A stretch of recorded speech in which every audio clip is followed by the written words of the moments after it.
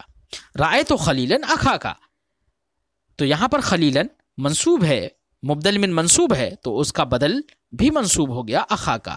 مررت بخلیل اخی کا، تو یہاں پر خلیل مجرور ہے، تو اس کا بدل مبدل من جب مجرور ہے تو بدل بھی مجرور ہو گیا. بات سمجھ آئی بچوں؟ تو اس سے بھی صاحب کتاب نے یہ ذہن دیا کہ مبدل من کے تابع ہوگا اس کا بدل اعراب میں. اب ان تینوں قسموں کا حکم جو ہم انفرادی طور پر ہر ایک کے ساتھ میں بیان کرتے چلے آئے ہیں، ان تینوں قسموں کا حکم صاحب کتاب بیان کر رہے ہیں اپنی لفظوں میں. فرماتے ہیں وہ حکم الجزء الثانی من المرکب البیانی، مرکب بیانی کے جزء ثانی کا حکم یہ ہے ان یتبع ما قبلہ، کہ جزء ثانی اپنے ما قبل والے جز یعنی جزء اول کے تابع ہوگا فی اعرابہ، اس کے اعراب میں. یعنی جزء اول کا جو اعراب ہوگا وہی اعراب جزء ثانی کا ہوگا. کما رأیتا بچوں، جیسے کہ آپ نے ہماری مثالوں میں دیکھا اور ہم نے وہیں پر ہر ایک کے ساتھ یہ بتایا، ہر ایک کی مثال دینے کے بعد یہ بتایا کہ دیکھو جزء ثانی جزء اول کے تابع ہے اعراب میں. بات سمجھائی بچوں؟ آج کی گفتگو ہم یہیں پر ختم کرتے ہیں، پھر آئندہ سبق میں ملتے ہیں. السلام علیکم ورحمۃ اللہ تعالی وبرکاتہ.